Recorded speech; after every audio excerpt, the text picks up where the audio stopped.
free. One more time, this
is Thursday and we meet.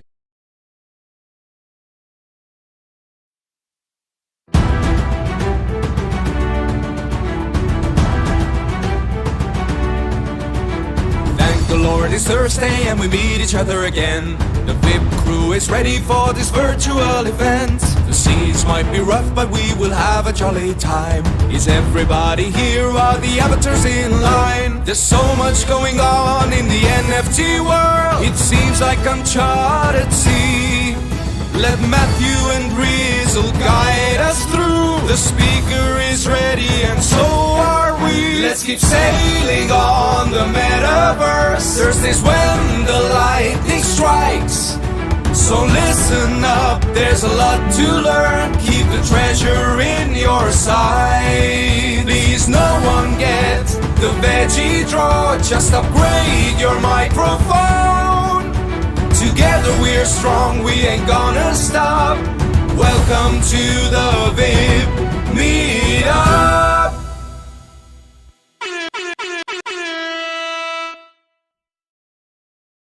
I love the little audio additions.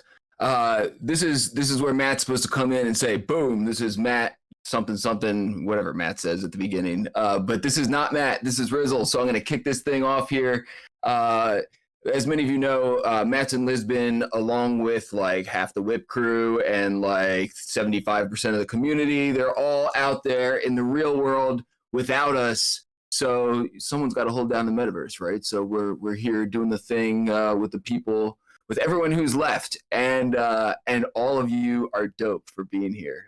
So yeah, we got a great WIP lined up today, and some really cool guests doing some really cool things and some fun stuff to do. Obviously, we got the Fabiano and Patrizia wearable. I'll try and grab a picture of it. It's this like really dope jump roping cactus. So you definitely want to sign the guest book and stick around to get all the things, of course. So let's see, a couple housekeeping things. So we are going to be doing, in the middle of the WIP here, we're going to have Olgelta speaking, and she is going to be telling you about her Mona Pets project that is really cool. But we're also going to be doing like a pet naming contest. There's 5 of these pet. Oh, thank you, Fabiano. Isn't the jumping cactus, like a jump roping cactus, so dope? So yes, everyone wants a jump roping cactus, right? Aren't you glad you're here and not in Lisbon, getting seeing people in the real world and dealing with all that, and we're getting virtual jump roping cactuses? This is what it's all about. Anyway, so we're gonna do this pet naming contest. So I'm giving you the guest book now, like really early on, because it contains the pictures for the pets, and there's 5 spots to name each of the pets. So I'm going to leave the guest book here. I'll post it during Olgelta's spot, and I'll post it at the end of the WIP, and I'll give people some time after the WIP before I close the responses to get your pet names in, because if your pet name gets chosen as the actual pet name, you get early access to the pet, so you can like flex your pet before anybody else. But also you get to have named the pet, and that's like an awesome flex in itself. Like you named the first edition of the Mona Pets or whatever. So so keep the guest book open for that and do that, and come up with some good pet names. We also have D. Hannum in the house from Gashawk.io. That's got an awesome update for us, talking about hopefully some ways to save us some money or to put some good ideas in our head. And also the one and only SkyBravo in the house, who co-produced Rizzlefest with me. He does like a hell of a lot of other things. And we are actually in his spot in Crypto Voxels right now, trying to hold our cookies in our stomach in this like giant virtual gravitron that's spinning around us. So this is like a test of something.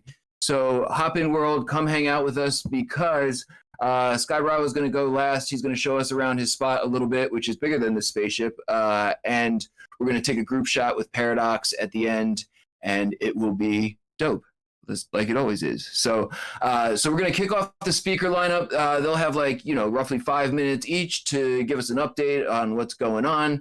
If they go too long, Samuel L. Jackson will chime in and let them know that in a very aggressive way. Like that. If you have any questions for the speakers, please tag Show in the chat box, and he will relay them to the speakers at the end of the speaker lineup. So we'll do a little Q&A and then wrap up with the group shot in World, and it will be really dope. And we'll get things, and it'll be fun. And then obviously we'll pass it over to Show for the Afties to bring it on home. So that's the deal. Say a prayer for no tech problems. I don't have Matt to blame him on this week. So we will try and kick this thing off by opening the speaker lineup with D. Hannum, who's going to tell us about GasHawk.io. Hey everyone, can you guys hear me okay? Yeah, sounds great. Cool. So let me share my screen. I'll walk you through our site, tell you a little bit more about what we're doing.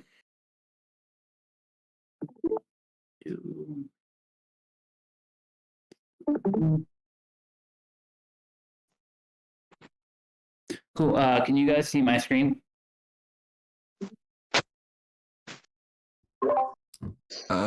Can anyone else see? I cannot at the moment. Or maybe I can. It looks like maybe it's just blank. It should be. I have like a tab up with our website. So let me know if you can, and I'll try to figure out what's going on. Let me check. Oh. Yep. It's like, well, I can see Discord now. So we're part of it. All right, let me get that. Is that? Can you see the website now? Still on Discord. Interesting. Maybe I'm just sharing Discord. Sorry about that. Hold on. Change window. Don't worry. This happens at least like twice an event. So we're very forgiving and accustomed to all this. There we go. Is that? There we go. Got it, man. Looks great, and you're a fellow like tab hoarder, so appreciate you. Hey, are you in crypto if you don't have a couple hundred tabs? Of course. Cool. I appreciate the troubleshooting. My name's Dan, CEO at GasHawk. GasHawk is a service that saves individuals and institutions up to 95% on ETH gas costs. It's a really, really great feature, especially if you're an artist deploying on-chain collections, or if you're a collector either minting or collecting on secondary. So this is our site, GasHawk.io. You can come on here, and we have kind of our take on fees.wtf, if anyone remembers them. So you can type in an address, calculate your savings potential, and we'll show you how much we could have saved you in ETH, and then you can start saving now. So our site also has some information around how to use us. We are an RPC, so very quick and easy, essentially just a one-click add to your wallet. And then some FAQs just in case you want to take a look around at that, and then documentation. And so on the Get Started page, you'll see that we have the one-click add RPC to wallet. So if you're using MetaMask, Rainbow, whatever wallet of your choice, very quick and easy to add. I'll actually open up MetaMask up here. And essentially what happens is we are just listed as one of the networks in your wallet.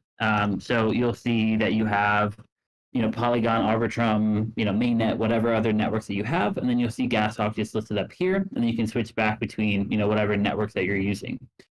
So the nice thing is once I have GasHawk added to my wallet, I'm using my wallet like I normally would. So, I can buy, sell, mint, trade, registering ENS domains, whatever I'm doing my normal day-to-day on-chain usage, except for now I'm saving on every single transaction.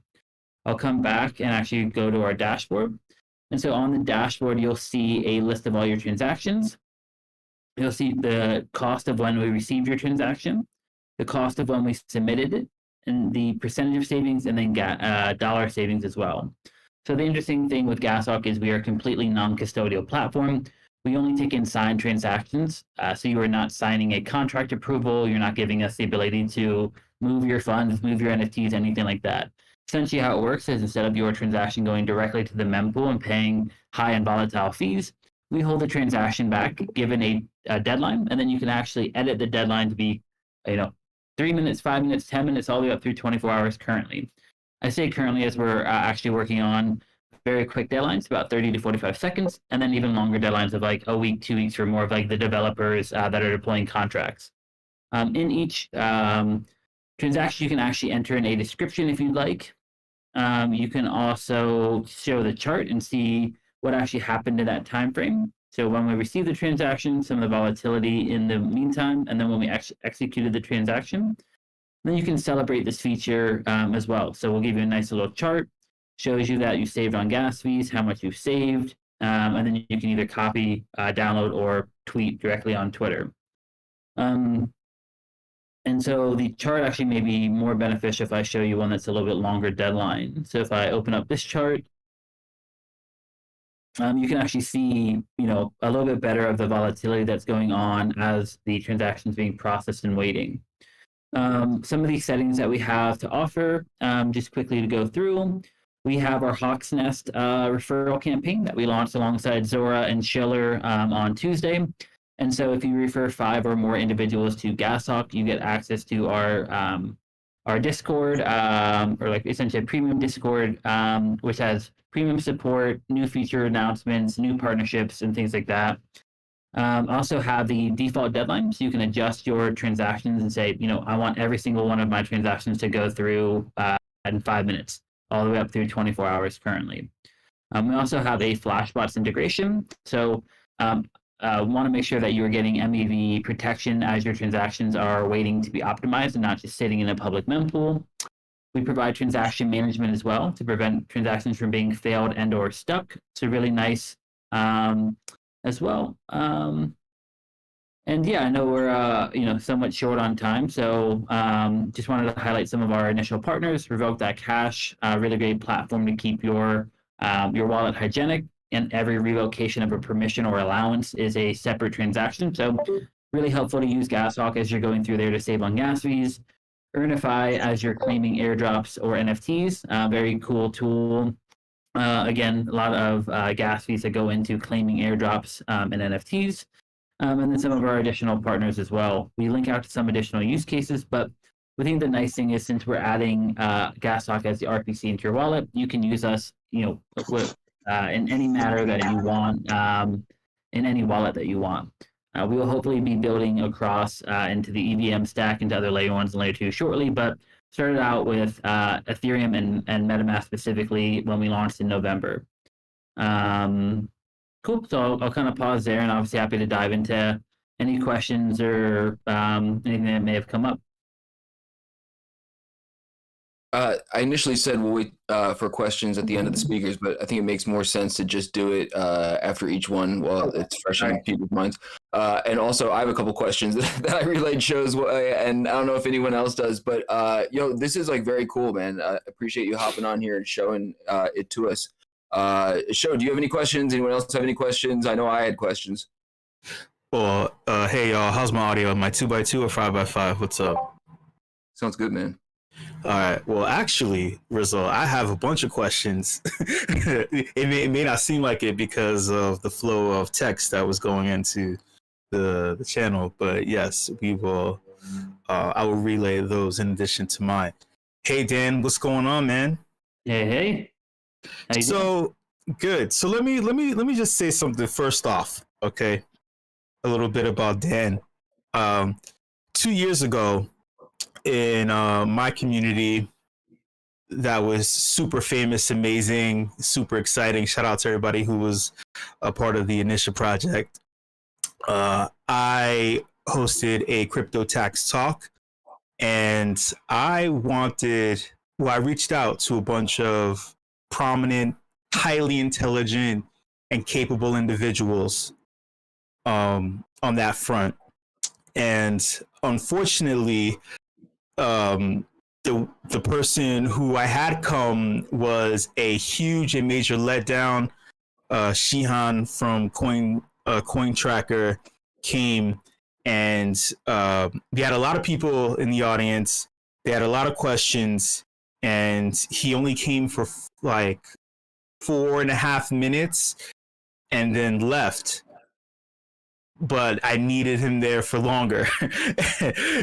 And many other people needed him there for longer, and it kind of felt like a slap in the face, like disrespect. But the other really wanted, who I felt was like the guy who's the dude, he just seemed more approachable and insightful and less egotistic, is this gentleman right here, shilling us GasHawk. Dan, is it okay if I first ask, are you still with Zen Ledger or? I am not. I am not.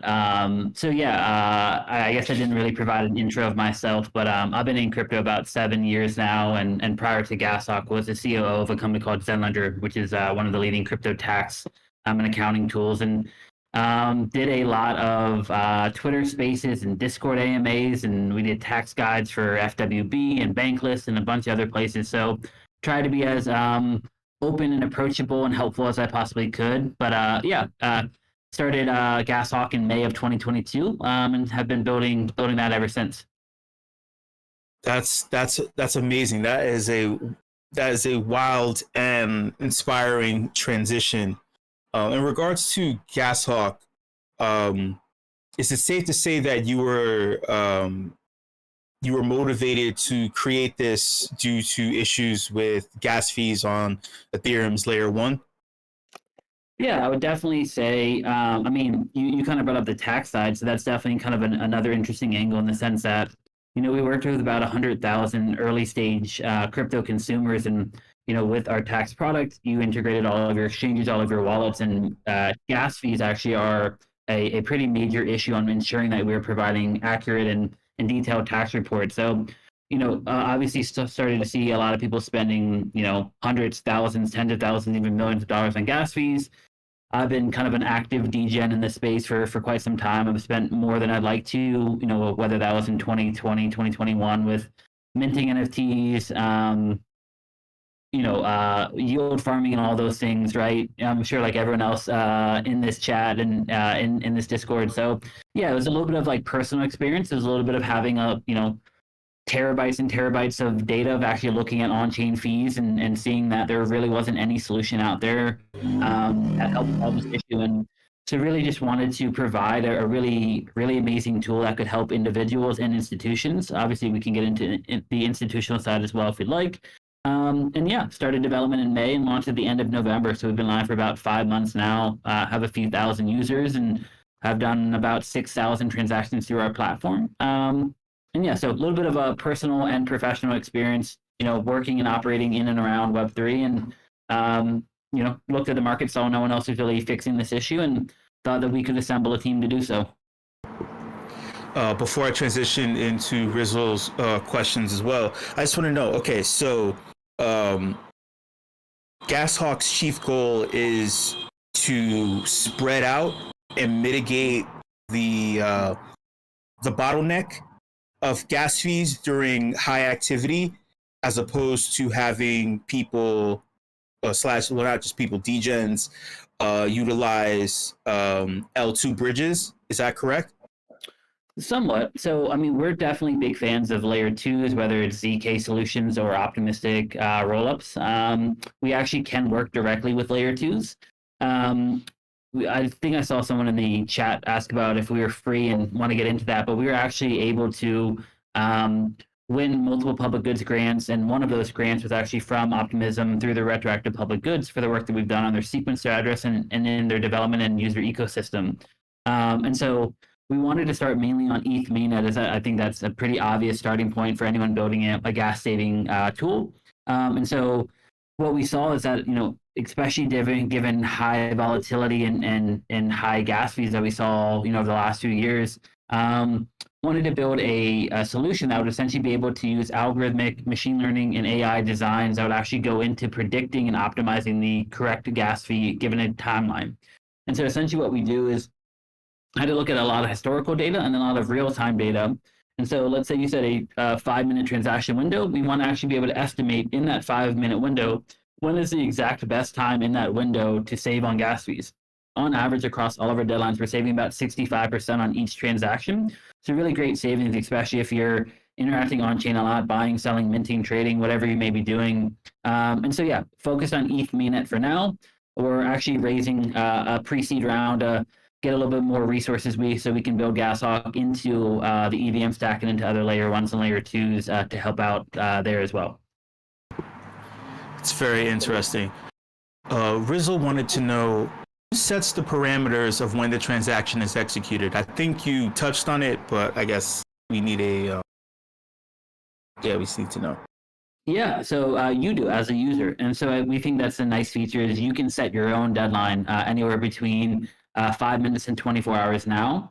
I say now as part of what we're working on are these very quick deadlines. And so the next deadline we want to launch is a 30 to 45-second deadline. And so on average, we'd be able to save about 20% on each transaction there. And so the nice thing about that is that it kind of eliminates its trade-off between finality and savings and protection. And so if you're like swapping on a low liquidity pool, yeah, maybe you save 50, 60, 70% on gas fees, but if you're waiting 10, 15, 20 minutes, maybe the slippage ends up being worse, especially if you're, trading trading like a low liquidity meme coin. So we want to be able to essentially provide instant finality with savings and protection built in.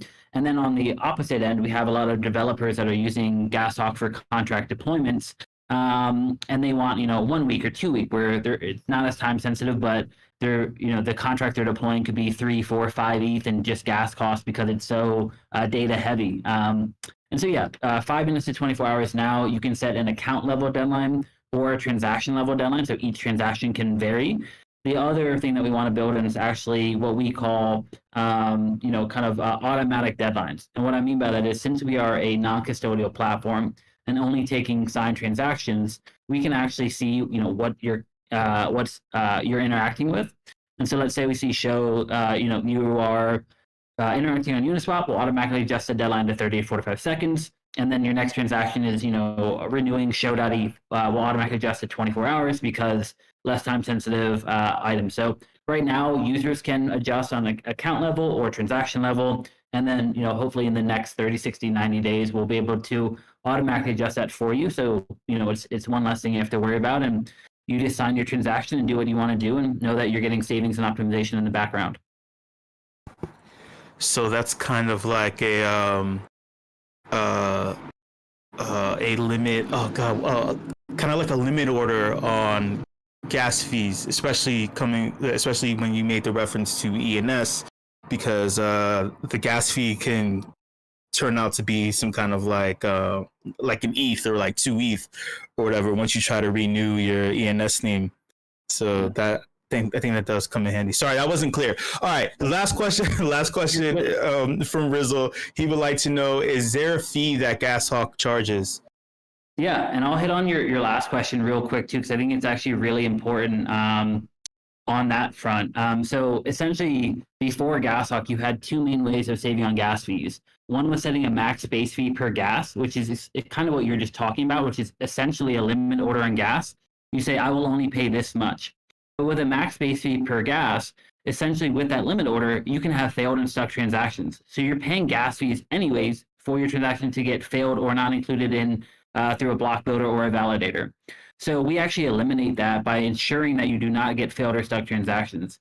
The other way that I'm sure some of us, DGens have used, I've definitely done it a lot, is I wake up at 3:30 in the morning and I'm like, all right, I'm going to process my my transactions now because no one else is on chain. And that part sucks too. So those were kind of the two main ways that that you could essentially try to time the market or save on it. And the nice thing with GasHawk is that's all automated and obscured away from you. And so no longer having to wake up in the middle of the night, no longer having to set max base fee per gas and hoping that your transaction gets filled. So we make that pretty easy. And then, second question on fees.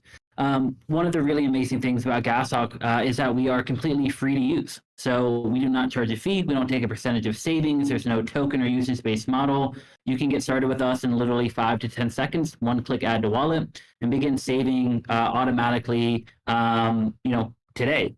The way that we do monetize is we actually work with institutional clients. So imagine like layer 2s, exchanges, custodians, DeFi platforms, NFT protocols, or NFT platforms, DeFi protocols, fiat on and off ramps, any type of institutional organization or DAO that has to come back to mainnet to settle. On that side, we provide the same types of savings technology, but we take a 30% cut. And so like a really good example is Arbitrum. They're spending about 2,000 ETH every week, taking their batch transactions from layer 2 back to layer 1. We would save them about 1,100 ETH per week and take a 30% cut around 300 to 400 ETH per week as far as our profit. So we monetize the enterprise side and the consumer side, whether you're a developer, an artist, a collector, DGen of any shape or color, completely free to use. And obviously we would love to have you try us out. as Joe mentioned, I try to be as active and open and approachable as I possibly can. So always happy to connect on Discord, Telegram, Twitter, whatever, show demos, answer questions. So yeah, obviously appreciate the opportunity. And Matt and I obviously connected in the sense that we think this could be really great for like the Nifty community, as their, you know, artists are minting collections and people are buying on secondary as well. So yeah, free for users, and you know, obviously very biased, but excited about what we're building and think it's a really great public good for the ecosystem. You mentioned ENS. We've actually won 5 different ENS grants, 4 small grants and 1 growth grant for the work that we've done, kind of allowing, you know, users to renew, register, import DNS, whatever you're doing on their platform, and save on gas fees. So anyways, I know I went way over time, so I apologize to any of the other speakers. But yeah, happy to connect with anyone after the rest of the speakers are able to talk. Yo, really appreciate you hopping on here, man. I think it's fair to say on a lot of people here's behalf that a lot of people have struggled with gas prices, spend a lot on gas prices, and can imagine a lot of use cases, both like personally and professionally, where this would be very, very beneficial. So this is one of the things I love about the WIP, man, finding out about like some of the coolest stuff out there, you know, pushing the tech. So thank you very much for hopping on. I'm going to pass the mic over. If you have any questions at all, hit him up in the chat here, harass him in DMs or myself, and check out GasHawk.io. I'm definitely going to be checking it out. I feel like it's a very practical thing that would help me out in a lot of ways. So thank you, man. Appreciate that. Before I pass the mic to Olgelta, I am going to reiterate the pet naming contest that we got going on. So we're shifting gears rapidly from saving money on gas to naming virtual pets, but they're very cute and they need names. So if you weren't here in the very beginning, there's a spot in the guest list to present names for the virtual pets here. And the winner will not only have named the pet, but they'll get early access to the Mona pets here. So name some pets. If you can't think of anything, just put like Rizzle 5 times so you fill out the guest book, but I'll leave out the guest book open for a little bit if you want to give it some thought while Olgelta is presenting here. And with that, I will pass the mic to her. All right, thank you. Well, thanks for having me. That was really interesting to hear about saving money on gas fees. Is my mic a good volume for everyone? Yeah, sounds great. Okay, cool. So anyway, I'm Olgelta. I also go by Carla Knopp, and I've been a 3D. I started 3D modeling, around 2015, 2016, mainly to learn how to do it for 3D printing. And then I kind of went there into making immersive environments for video, and then eventually for first. And before all that, actually a studio oil painter for over 30 years. And so it's in some ways it's a really big change, but there's a lot of the ideas that are real similar. My paintings were kind of allegorical scenes, and I still go back to some ideas from painting to make metaverse spaces and immersive spaces. So anyway, the Mona Pets is for the inaugural Mona Grants program. And I'm one of 10 projects that was selected. There were an amazing amount of really wonderful projects. So hopefully the next round we'll get to see more of those. But the Mona Pets, pretty straightforward. It's a set of basically 5 3D models that will be made available to through the Mona library. So people can download them and use them in a space. It will be a Unity package, so it does go through Unity. But the 5 basic models, let me go to my next screen. I am sharing a screen, I hope you can see. So the basic models are going to include the 5 models for 3D, that'll be animated models, FBX models, but they'll also be made into a VRM model. So like 3 of them can be made into like an actual humanoid VRM that you walk around. 2 of them are 4-legged, so I'm going to alter those, and you'll be able to add them on to a VRM. You can just parent it in Unity. So that's the idea. We're going to have this Mona library. There will be different textures, but there's 5 main models, and let me just share a screen to show them moving. Let's see. Where's my share screen?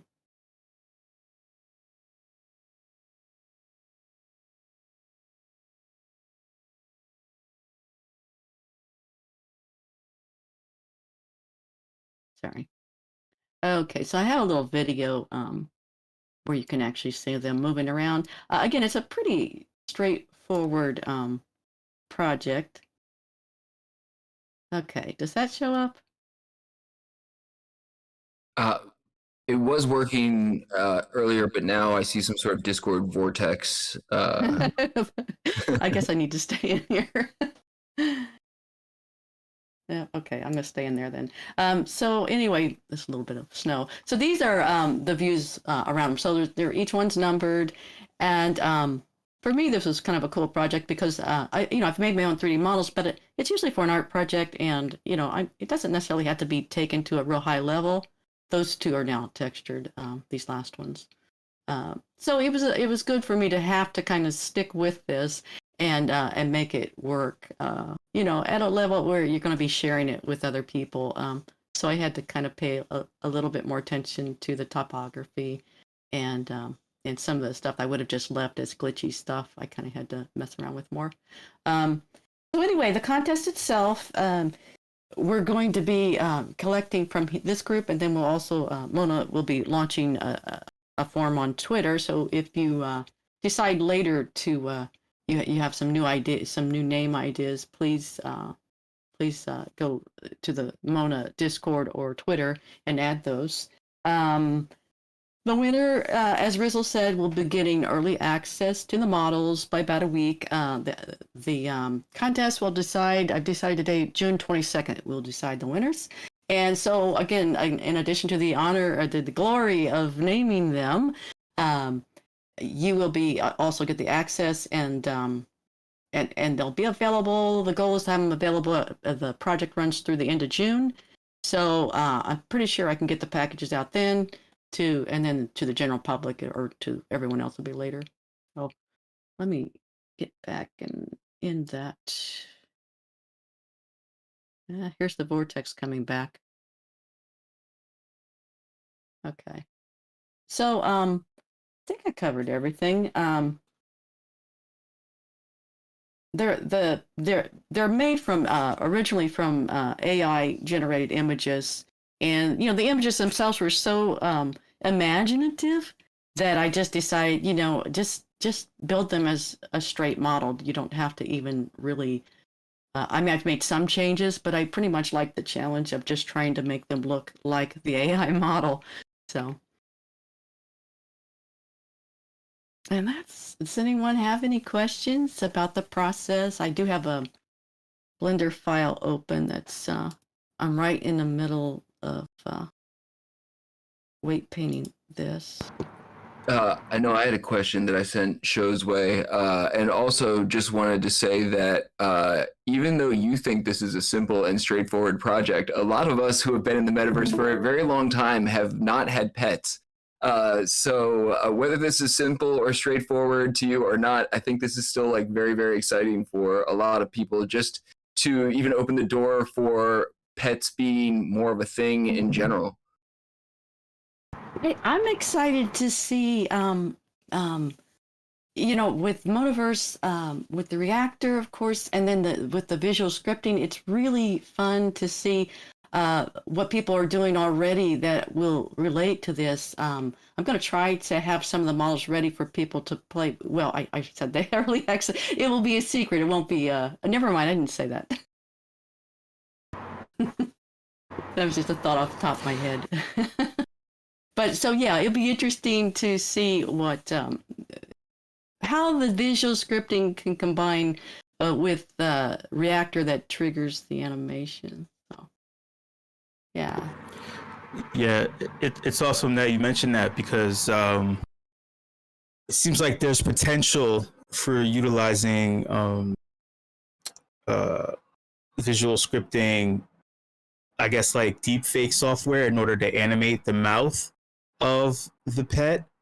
And I was thinking, would it be possible, or do you think that it would be possible to utilize some form of simplified AI in order to be able to communicate with your Mona pet? I don't know. I'm doing the traditional route. They have many of them have shape keys on the mouth, and I used UMotion. UMotion, you can do all the animation right inside Unity, so you don't have to worry about rotation when you import. And it even supports using the shape keys. I really don't know on the integration of it. I'm really personally looking forward to when 3D modeling and the actual in spaces, it's coming, it's here, when we can do that more with AI, even though you realize, oh wow, everything I just spent, many years learning is almost irrelevant. But that's cool because on the other hand, all these ideas that are on hold because they're just not, I don't have a team and I don't have the time, I can't do them, but pretty soon we will be able to do them. I don't know. I really don't know how AI would, at this point, do that. I don't have the technical knowledge to know that. That's cool. We have a question from Rizzle. He would like to know, how difficult is it to pair a pet with an existing avatar? Well, in terms of making it do things with visual scripting, we've got the follow script, and I don't know that we can use that within the space, but in terms of having it work with an actual avatar, I can parent it, but using the VRMs, they don't support animation. So it's kind of, my thinking is I'm going to change them so that with the spring bones, the way they move makes sense. They won't be legs walking, but it's very, very easy in Unity to pair one in a kind of fixed way to the avatar. On the other hand, you could also pair it to its hand, and then the hand bone. You would parent it to the hand bone of the VRM, and then it will move around. I assume when I haven't tested it yet, but when like you hit a dance move, then you might be able to move it around in odd ways, through the air. But basically, I just tested it today, because I usually parent these things in Blender, but I parented it in Unity to see if it would work, because it would be much simpler. And yeah, it parents real well and follows, but it follows at the exact set distance. And then when you move, it rotates around at the same distance. So it's not a natural movement. It's a little bit odd. Again, I think making the actual pet and the spring bone movement and bounce work with what we can do right now is where I'm going to go with these anyway. So. Yeah, there's a lot of potential there. Lastly, we have a question from Sandy. She would like to know, do you plan to have cats or some kind of feline-like form or shape for Monopets in the future? I hope this other people will. People are building pets, I'm sure. I don't necessarily have. I love cats, by the way, but I kind of like things that I don't know what they are. I like things that are. I tend to not make things that are. I don't know. I don't have any plans right now. Like I said, I kind of like things that are just unimaginable.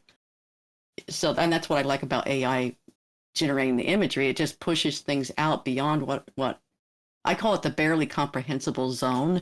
I really like that place where we don't really know what this is. So I guess the short answer is I hadn't planned on it. But I love cats.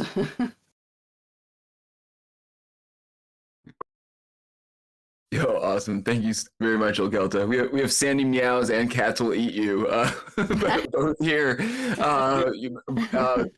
putting in their vote for cats or abstract cats or something. So, just, I guess, something to consider for the future. Thank you very much for hopping on. I'll drop that form again, and we'll leave it open for a little bit after the WIP, so y'all can think of your pet names. And I wish everybody luck. It would be awesome for the chosen pet names to come from the audience here. So come up with something cool. If you have any questions for Olgelta or are a Metaverse pet enthusiast, she is very cool, and I've been talking to her for a while, so please feel free to hit her up or hit me up. And we will keep you posted on the pet naming process for sure. So with that, I'm going to pass it on to our last speaker here, and we are actually in his parcel right this second. So if y'all are in the voice channel and you aren't in World, please check out the general channel here and hop into Crypto Voxels with us because SkyBravo is going to take the mic. Oh, he is unwhacked. Wonderful. I whacked him earlier. And hopefully eventually get us out of this dizzying, spinning thing of death here that we've all gathered in, which is very dope, but we've been spinning for an extremely long time now. And I know he's got a lot of cool stuff going on out here. So, Sky, man, I hope you're well, dude. Take the mic from me and let us know what you've been cooking up lately. Joe, can you hear me? Can you hear my voice? Yes, yes. Step number one accomplished. All right, mission accomplished. Basically, you know, we're here in the spaceship, and we can, I guess, the coolest thing that I can probably do is take you on a little bit of a tour and just show you a little bit about what I've been building. But let's all go down. Let's beam ourselves down. Just press F, everybody. F to unfly. Beam ourselves down into the nether yonder. You may or may not have landed right here in the center stage. This is the main theater for streaming and for sharing space. If you look over, I'm flying over. There are some different galleries and whatnot up and to the right over here. And you can see some of these are inhabited and some of these, all of this is a work in progress. And I really appreciate being given the space to, to share the work in progress. I don't know if this is something that's ever going to feel finished. There's just so much that can possibly be worked on, but everything that you see, I guess follow me. I'm going to go back towards this big pink GM TomTom that's kind of flipping around. If you can find yourself. There might be multiple flying TomTom over there now as well. So you can follow. If you look down towards the water, let's all fly down there. We'll follow TomTom this time. We'll fly down all the way to the water. All of this space I'm working on and creating installations that are about TomTom and part of this world of the nether yonder that is about creating a space for peace and creativity and joy and a place to be silly and to relish in infinite possibilities. So let's go back to that GM TomTom, I guess. We can kind of meet here. A lot of this stuff is clickable. Some of these things are minted as NFTs. Sky, let me just to gather everyone in one spot. I see a lot of people wandering around. Can you just drop like a direct link in the chat and Discord to where you're at right now, and we can sort of reset everybody? And yeah, sure. Let me fly over to someplace like completely different, really fast. That will give us another little area to explore. Giving this link. If you weren't able to follow, I'm popping this in general now. My computer's kind of slow with both Discord and voxels trying to run at the same time. So this is where everyone's computer starts getting hot. Yeah.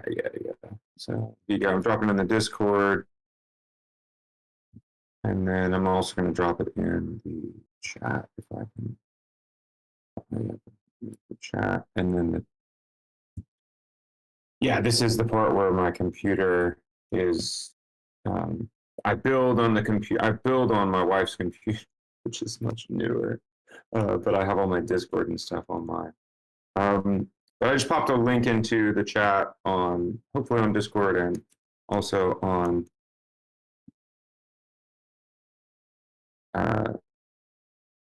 There, yeah, okay, cool, nice. Okay, so it went through in Discord. This is a newer space that I'm working on, and I got more away from that concrete. When I first started building in CryptoVoxels, I really was very much attracted to making things look as real, how can I make this tangible? Because the feelings that I have about this space, about being able to create space, are really tangible. Like I can feel them inside me. I can feel what it does to me, and I wanted to represent that. So I started off by making all of these really brutalist architecture structures out of concrete and really only using natural materials. And you can see that after a year of spending time building in this space, that I've gone just absolutely bonkersly digital. I'm TomTom now. I'm walking over to, in this basement, over to this area. And one of the things that I'm most proud of in this space, in general, is that you can go and send yourself into the mire here. Give you those sound effects or without. But I think that one of the things that's really cool about this is that if you look at these walls underneath here, they're going to glitch out, but only when you move. So these are reactive walls, and I utilized a glitch that's inside CryptoVoxels. So this is not something that I could create like in Adobe Premiere or in Photoshop by myself. This is something that's native to CryptoVoxels. And I think it's really cool. If you just, there's ways to overlay objects on top of each other. You mess around with them enough and do it, you can kind of skew the perception on that. So those big walls are like that. And then there's a few more walls. If you come back out of the mire there, look for TomTom. I also just delete this glass wall so it's not. I kind of built everything to be a little confusing. It's called the Nether Yonder, so it's supposed to be an exploratory space to be able to try to find things and to never. There's a million different games that you could play, trying to only see one TomTom at a time, or things that I do just kind of by myself while I'm building in here. I guess the other large scale vision of this is to have all of these contiguous spaces come up all the way on the top level of this, of the largest space. If you can see anywhere next to a sign that says empty mind, I'm going to pop it into the chat. I will link I can do it into the Voxels chat. Rizzle, if you, thank you for the nice block. So we're up here, and this is one of the dreams that I have for this space and for these contiguous parcels is to be streaming into multiple parcels at the same time, and to be able to go back and forth and find and have different performances that you can visit that are connected with real life venues. So talking with the venue in New York, and we had a venue that unfortunately shut down in San Francisco that we were streaming into the space, but connecting the in real life experiences to the metaverse, and streaming both into the metaverse, but also streaming out from the metaverse and providing people with a gamified experience of seeing a concert through a projection screen or a television screen that would normally be just showing sports kind of off in the side, off on the side of the venue. So that's I guess the larger vision for this. And I guess I open it up to any questions. Is that okay?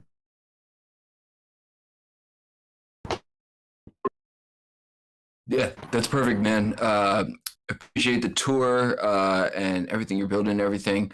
I'm going to pass the mic over to Show for questions, and after that, we're going to take a group shot. So once again, if you're not in World, I'm standing in front of Sandy Meows with a giant on-chain chains on top of her head. I'll just drop the link to where I'm at.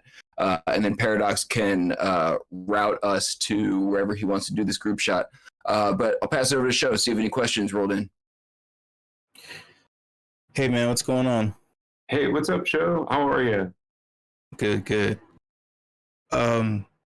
How has your IRL meet space experience with producing real world events impacted or influenced your ability to build out spaces like the one you just took us through? Oh, thank you so much for asking. I think 1,000%. My background is have various backgrounds, but one of the ones that really puts this in my head it was as a booker, as a music booker. So I booked a stage in San Francisco, a cabaret stage that required 8 shows a week. So a happy hour show and either an 8 o'clock or a 10 or an 11 p.m. Tuesday, Wednesday, Thursday, Friday, Saturday. So that's 10. So we would probably do Wednesday, Thursday, Friday, Saturday, you know? So every day that passed, there was never like a relief to that, you know, that every day that passes, you have to book 2 more shows. So that I think that mentality of I guess trying to see things from many angles at the same time has been really beneficial in this. But also, I think that my desire to build in this space really stems from that belief that, you know, I feel like if we could activate this little district, right, even the stuff that you can see that's just concrete right here, and have 4 or 5 venues, like imagine that you could go to a show, you know, go see like a punk band in Tokyo, and then go like kind of check the scene out, what's going on in Brooklyn, you know, like right across the way. It's not necessarily somebody streaming from their bedroom. It's not me with my acoustic guitar and my, you know, my house. It's like real world experiences, and knowing what happens when you get people together in a physical way makes me like hungry for this virtual experience, because now all of a sudden you're telling me I don't have to have people, I don't have to beg people to come to the shadiest neighborhood, you know, in San Francisco to battle their, you know, to battle like, you know, drug dealers and like, you know, kind of like just rough neighborhood kind of things to come to my theater and then make them, you know, spend money on Uber and do all of these things. It's like now you're telling me not only is my audience not only in the Bay Area, but they're worldwide, and I can be so specific with my ideas and what I like, and be confident that, you know what, there's a dozen other idiots in the world. Like I bet if I put up a big enough idiot sign, that I can magnetize my friends. And so here you are. And this is really the most people that I've ever really been able to share this experience with. So it's really flabbergastingly amazing to me to see people in this space, because literally since March like 3rd of last year, I've just been here by myself or with one other person. I've done a few events, but people are there and they're there to watch a stream or something like that, and not necessarily to listen and like listen to the ethos. So I hope that I answered your question. Thank you. Oh yeah, you have. And me personally, I feel like drug dealers in shady neighborhoods are actually really nice people. You know, it's the fiat chasing bureaucrats and the like in the more upscale neighborhoods that you have to really worry about and battle. But that's just my opinion, you know, tomato. Sure. I'm speaking from my experience and the patrons coming into our venue. You know, it's just like something that we had to deal with on a regular basis. Nice. The drug dealers are definitely nice enough. The environment that was created around these things was not one that was like it just wasn't necessarily an inviting environment, right? Like that was the main The main thing to say there that I will say. Yeah, in terms of building out spaces to have people congregate in the metaverse and Web3, what would you say is the one thing that will be the driving force for that in the future, especially considering the current climate of the crypto space as a whole? What would get people here? You mean? What would be the draw? Yeah, I mean, I'm pretty sure that there are parallel resistances. Having people in the real world having to trek into shady areas that aren't accommodating. I feel it's just as cold and kind of somewhat volatile or dangerous as the current Web3 space is being portrayed as by the likes of like Gary Gensler and Elizabeth Warren, shadowy, scammy. What would you say would be the draw that will pull people in to congregate again in the Web3 space? I love that question, and I love the parallel because I do think that it's extremely apt. Because I do think that the perception versus what is actually going on the inside, like what we did in those theaters, what we did in those theaters was make people laugh and give people experiences. And we did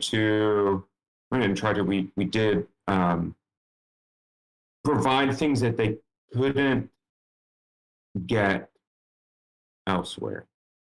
Like make it one step past a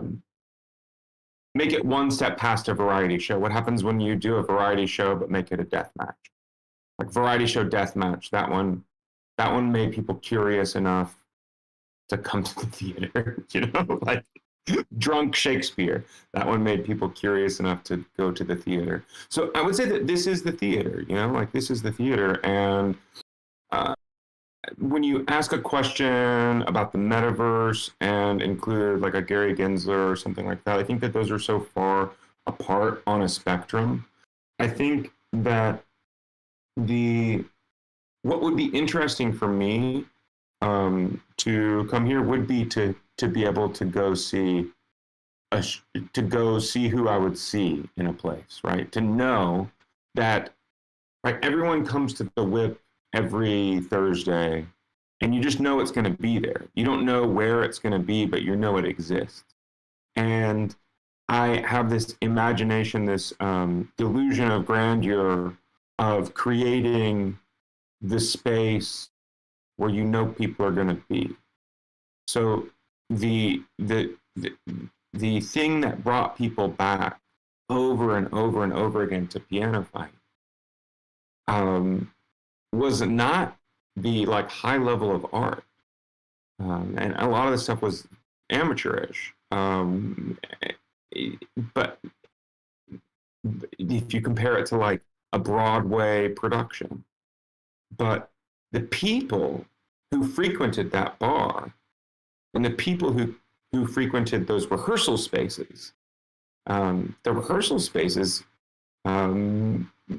like this is a rehearsal space, It's like if we activated everyone that's here, the Sandy Meows and the Rizzles, and said, let's put a flag in the moon right here and say we're going to come to this spot, and we're going to move as many streaming possible things that we can into this one spot. And it doesn't have to be here. I'm just saying like a spot, where you can show up to it like it's a venue.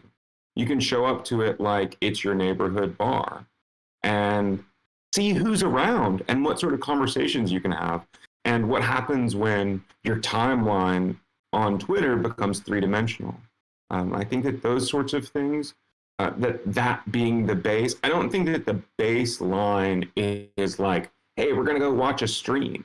Like that feels very pandemic-y, That feels very just unappetizing and not a way to share. But if it's the thing that's like, yo, instead of FaceTiming my buddy, I'm just going to meet him in the world real fast And you know what? Maybe we'll run into somebody else. It's like, oh, Emma's there again. Oh, geez. Oh, Emma, what are you doing? Oh, you're making a crazy jewelry thing and 3D scanning it and turning it into, let me introduce you to Rizzle, who's done on-chain chains, and let's see what cross-pollination that means. So I think that's my trigger word is cross-pollination. That's, if it's a place where that's starting to happen, then that's an attractive place.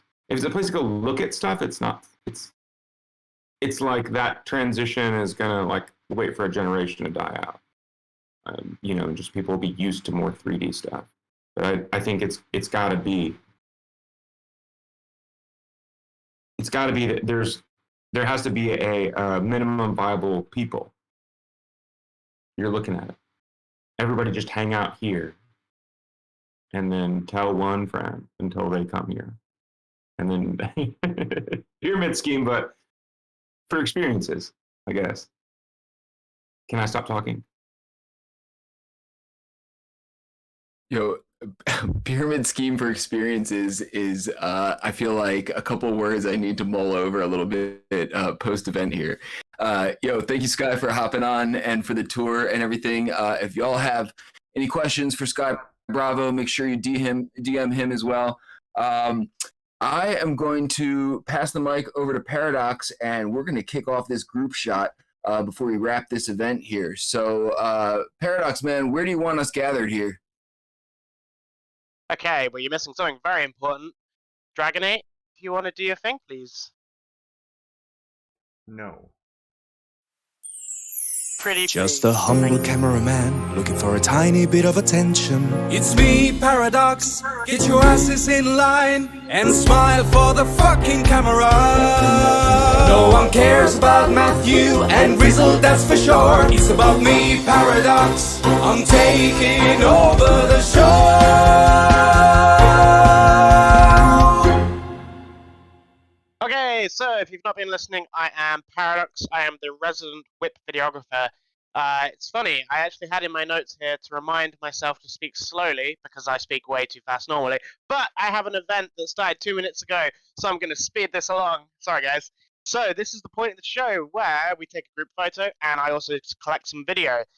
If you're new to the WIP, I edit together a recap video of these events every single week, and you can catch them on Rizzle's Twitter. So let's get this thing going. Guys, I want everybody to the roof of the UFO. So above the UFO, please. Fly, fly, fly. Dragonate's way ahead of me. Excellent. Right, so let's get up going. Throw up some emojis, do your thing, and I'm going to click record. We have about 30 seconds a minute for this.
Excellent.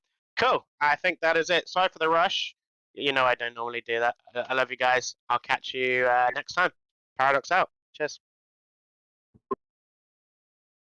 Yo, what's up? Thank you, Paradox. Thank you to all of our guests today for coming out. Make sure you check out all of their projects.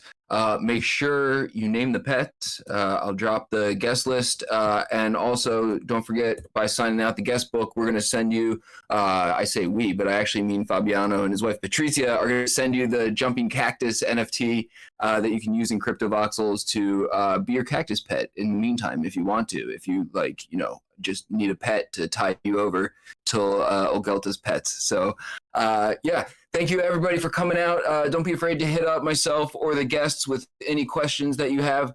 I neglected to mention in the middle that if you like the experience today, if you like coming and hanging out with us, don't forget we are broke. And so if you donate money to the WIPmeetup.eth, it automatically gets chopped up amongst the crew.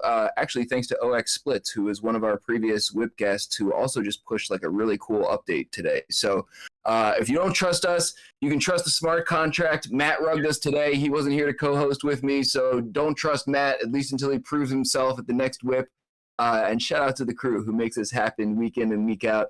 It's Carolina Duh, Sandy Meows, Foxy Yoga, Easy, Paradox Show, Dragonate, Conwolf the Stowaway, Brookhoff the Chef, Fabiano, Patrizia, Johan, Matthias, also Matt. A lot of these people are out in Lisbon doing fun things, but we were here doing fun things. So thank you all very, very much for coming out. We're going to wrap the show here and pass it over to Show for the Afties. So stick around and hang out. Wait, is this thing on? Yeah! Yeah! It's time for the Afties.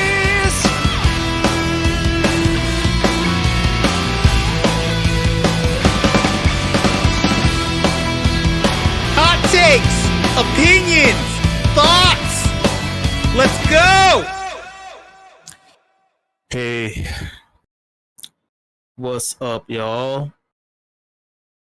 You know, if you're brand new to the WIP, if you don't know about the Afties, this is the portion, the aspect, the malignant growth that is protruding from under the armpit of the WIP Meetup. And it's hot. It's all hot takes and opinions. But lately, it hasn't necessarily been hot takes and opinions for a number of reasons. Before, I would yell and scream. I would be belligerent. There would be spittle flying all over the microphone and my keyboard. And I would just be temperamental and stupid, which is fun, entertaining, and awesome. But I feel like it would be somewhat tone deaf given the current state of the crypto space as a whole. I see each of you and a bunch of people kind of just like doing their thing, you know, partying, meeting with friends, creating art and stuff. And I'm sitting here and I wonder, am I alone in this? Am I doom scrolling and am I alone? Is it just me? My friend, a very good friend of mine, he's one of the most talented individuals I know in the space, very smart, very educated, years of experience.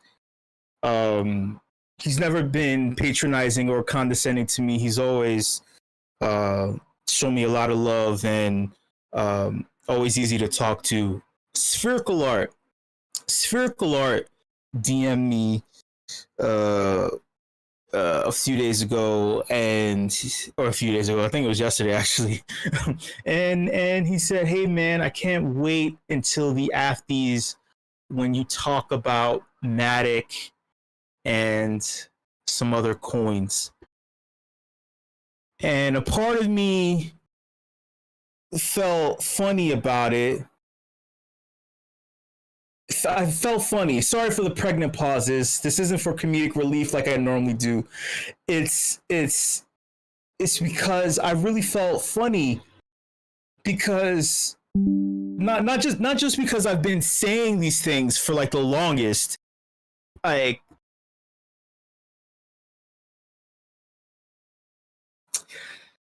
many of us here in the WIP crew, the meme.com team, leadership team, many of the people in this voice channel your wallets and portfolios are made up of the coins that were just so blatantly accused of being securities in the recent SEC versus Coinbase lawsuit.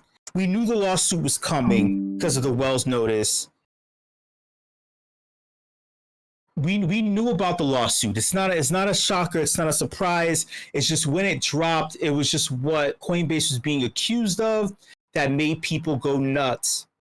I've been talking about this for a long time, but I feel alone. It's not affecting you. Accusing Matic, Polygon, of being a security when they're one of the biggest L2s in the space. If Sandeep gets fired from Polygon, Matic will still live on. Accusing Sand of being a security. If Sebastian were fired from the Sandbox, Sand will still live on. These two companies are not necessarily decentralized in the way that we would need them to be, but the way that they were built out, the value attributed to the product is not due to them specifically shilling and marketing these coins. These coins are tied to products that have multiple use cases. One, dealing with mitigating mitigating the stickiness, the friction that comes with gas fees. Mitigating, oh my God, my headphones are dying. Mitigating the issues that come with Ethereum that we just discovered because Ethereum is so novel and brand new. Sand being attributed to something so novel and brand new dealing with land. I know many of you are holding ADA. I'm not an ADA holder. I've talked so much shit about Charles Hoskinson. Look, I hate his fucking name, all right? And I hate his face. I never liked the coin. I love ETH too much to love Charles. But it's too close to home. I know many of you love Charles, and you love ADA, you hold it. Isn't this close to home?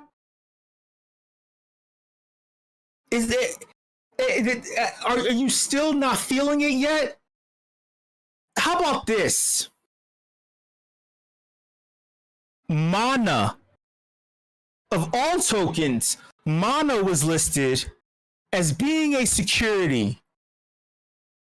I don't want to get to Algorand. I don't want to get to Atom.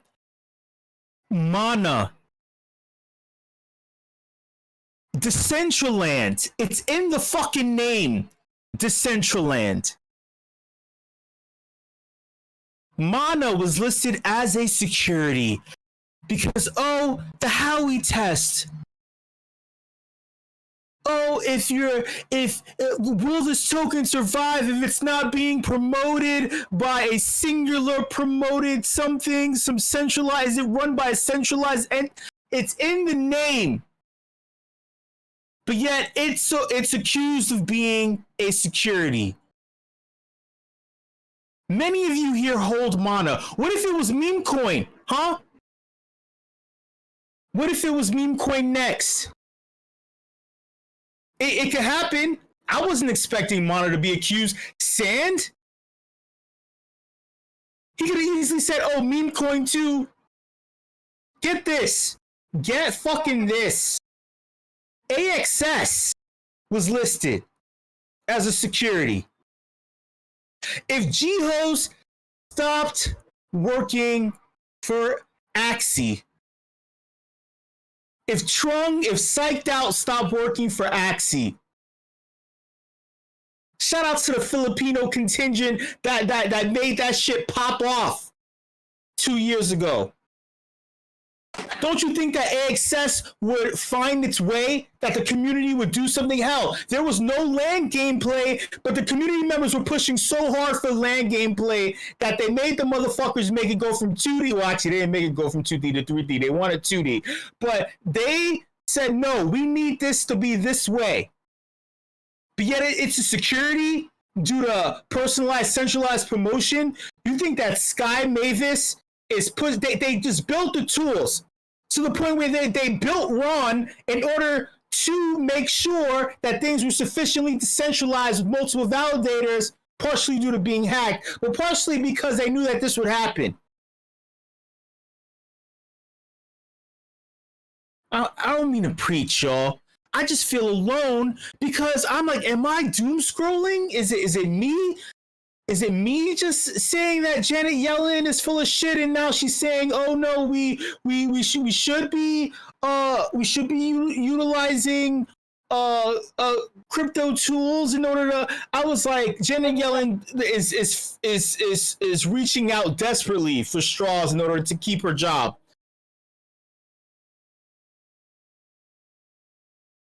I mentioned Fed Now months ago. I mentioned Janet Yellen, Gary Gensler years ago. Before this, Kubir Grewal, I mentioned all of this a long time ago. And we see it now. It ain't Fed now, it's shit now, motherfucker. Because this is all bullshit.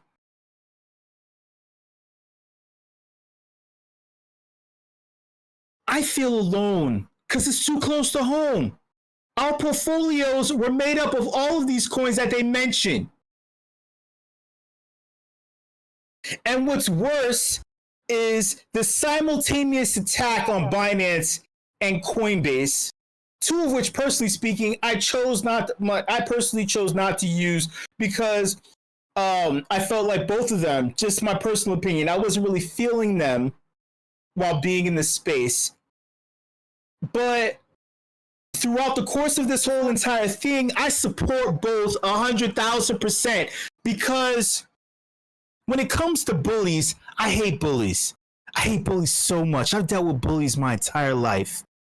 Some fights you win, some fights you lose. But have you seen when a bully, right? They've been in class. They've been spitballs, smacking the back of your head, pulling a chair out of your seat, putting gum on your seat, right?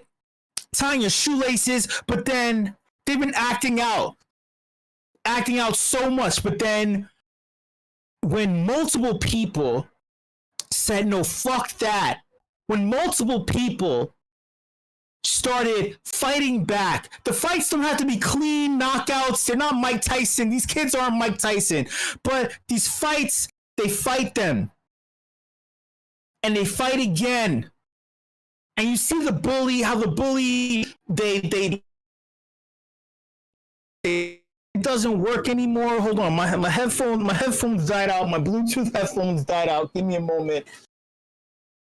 I gotta find my, oh my God, now my analog headphones. What is going on? Shit, I'm gonna make this point, y'all. I'm gonna make this point.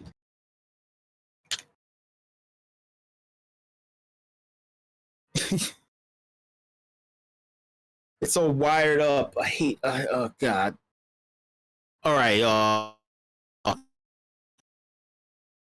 When the bully finally gets beaten up, you realize how ridiculous it is. How, like, it's like, wow, we were letting this thing happen the whole time. Wow, because we thought they were scary. We thought that they were tough. It's all a facade. And they look ridiculous when they get beat up too. They're like slipping and sliding, blood flying everywhere. Trust me, I've seen it up close many a times. And bullies look fucking even worse than the kids who get bullied. They look even more embarrassing than kids who get bullied. My point being is that Gary Gensler is a fucking bully. Kubir Grewal is a bully. It's literally in his title. He's the head of enforcement. He is a bully. Irrational bully. These cases make no sense. Even if CZ had a third-party company that was serving as an unregistered, unlisted custodian of customer funds that was facilitating custodianship or custodialship between Binance US and Binance.com, it doesn't mean that he was selling the shit, that he was moving the shit.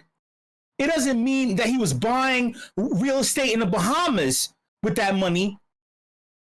Who's to say that it was being commingled? Who's to say that their finance department didn't have a sensible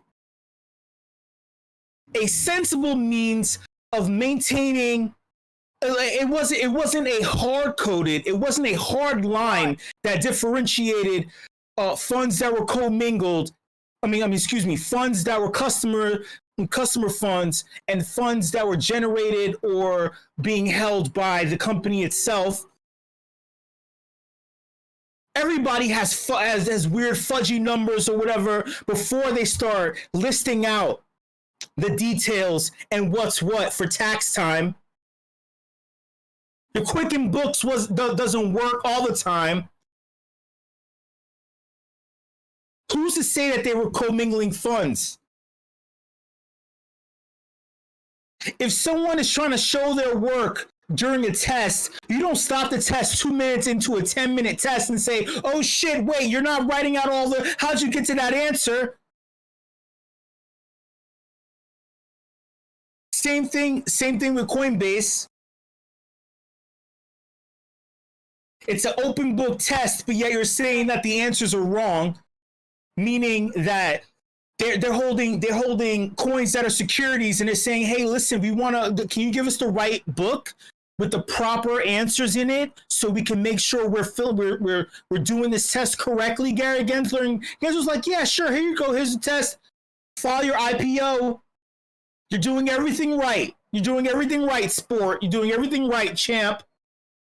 And then when you hand in the test, when it's time to say, oh, no, this is wrong. This is wrong. How'd you get this answer? Oh, my God, you're cheating. You have crib notes. You're cheating on this open book test. How did you get Mana, Atom, Algo, Ada, Sand? How did you get these cheats? How did you get these answers? Was it Sandy Meow sitting behind you in the back? You know she's always cheating on her tests.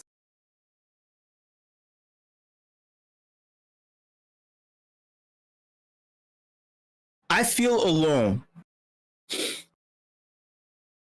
I feel as alone as John was hacked. At the same time that the SEC released their lawsuits for both Coinbase and Binance at the same fucking time on the same day. I don't think it's coincidence. Giving them a new orifice day in and day out. This is the court of public opinion. Is the crypto space in dispelling all the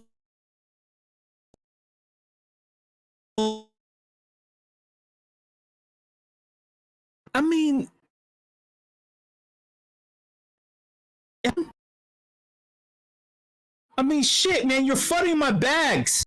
You're flooding my bags.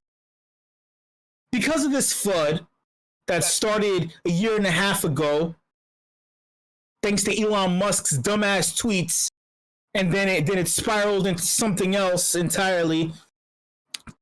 due to this crypto winter, I had to sell the Mana bags. I didn't want to. And now you're trying to flood the bags.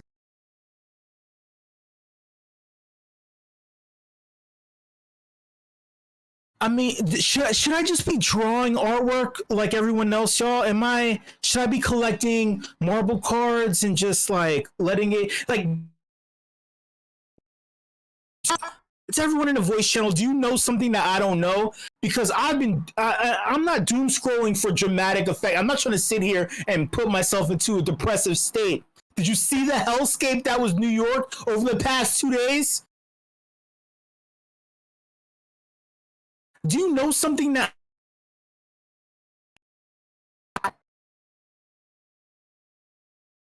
Thank you so much, everybody, for coming through to this edition of the Afties. Shout out to the entire leadership team here at meme.com. Shout out to the entire WIP crew. You know I love each and every single one of you. Last but not least, WIP fam. WIP fam, I love you all. Just a heads up. Next Tuesday is going to be major for the space. The Hyman emails are released. The House Financial Services Committee here in America is holding a hearing. It is assumed that Judge Annalisa Torres will release her verdict after the Hyman docs are made public to the public next Tuesday. So things are going to happen. They have to happen, especially before July 1st, because FedNow is being released July 1st.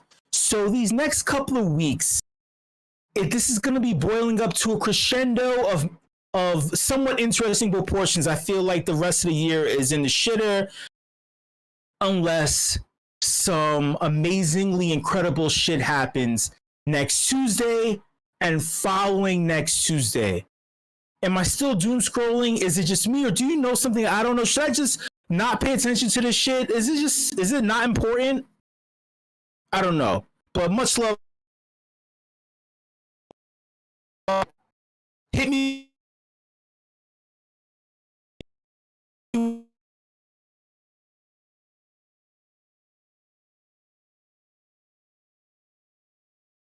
Like, L take.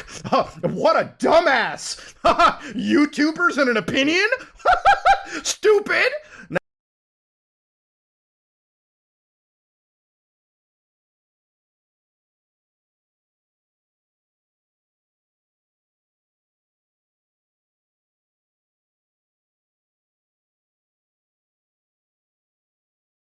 One, two, three, four. Cheese.